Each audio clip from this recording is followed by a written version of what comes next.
అమరావతి వేశ్యల రాజధాని అని కృష్ణంరాజు అనే ఒక నీచుడు నిన్న సాక్షి టీవీలో కూర్చొని వీరోచితంగా మాట్లాడుతున్నాడంటే ఇక ఎంతకు తెగించారా మీరంతా అని అనుకోవాల్సిన పరిస్థితి వచ్చింది.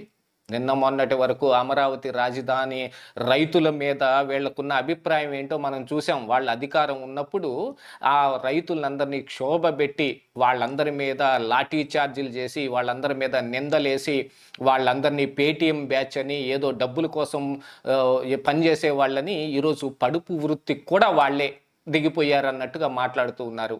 ఏదో సర్వే సంస్థ నిర్వహించిన ఒక సర్వే ప్రకారంగా వచ్చిన స్టాటిస్టిక్స్ని ఆధారంగా చేసుకుని కర్ణాటక మొదటి స్థానంలో ఉంటే రెండో స్థానంలో ఆంధ్రప్రదేశ్ ఉంది సెక్స్ వర్కర్ల విషయంలో అని వచ్చిన ఆ స్టాటిస్టిక్స్ని పట్టుకొని ఆ సెక్స్ వర్కర్లు మొత్తం అమరావతి ప్రాంతంలోనే ఉన్నారు, అది దేవతల రాజధాని కాదు వేశ్యల రాజధాని అని మాట్లాడుతూ ఉన్నాడు.